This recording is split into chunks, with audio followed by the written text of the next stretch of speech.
കർണാടകയിലെ ചാമരാജ് നഗർ എന്നുള്ള ഒരു കൗതുക കാഴ്ച. ദേവരാജുവിന്റെ സലൂണിലേക്ക് ഒരു കസ്റ്റമർ കയറി വന്നു. കുറെ നേരം കണ്ണാടി നോക്കിയ കക്ഷി പിന്നീട് എയർ കട്ടിങ്ങിനായിട്ട് ഇരുന്നു. ചുറ്റി കയറി അങ്ങനെ ഞെളിഞ്ഞിരുന്നു.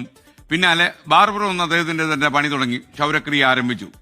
സമൂഹ മാധ്യമങ്ങളിൽ പിന്നീട് ക്ഷൗരക്രിയ ഈ ബാർബറിംഗ് വൈറലായി. നല്ല സൂപ്പറുണ്ട്. കുനിഞ്ഞ് തലപൊക്കി നോക്കിയതേയില്ല, കഴുത്ത് കടയ്ക്കുന്നുമില്ല. നന്നായിട്ട് ചീപ്പിക്കൊടു. ആർക്കണ്ട് ചീപ്പാൻ ബാക്കിയിടുന്ന ചീപ്പി കൊടുക്കുന്നവരുണ്ട്. ശരി, ரொம்ப സൂപ്പറായി. ഓ, കിടിലായിരിക്കുന്നല്ലോ. ഒരു സെൽഫിയും കൊടുത്തല്ലോ. പെട്ടെന്ന് പുറകോട്ട് വെച്ച് നല്ല കിണ്ണനായിട്ടുണ്ട്. നേരത്തെ പൈസ കൊടുത്താണോ എന്തോ അഡ്വാൻസ് ബുക്കിംഗ്? ഈ ഗൂഗിൾ പേ വല്ലതും ആയിരിക്കും ഇനി. നമ്മൾ ഗംഭീരമായി എന്തായാലും.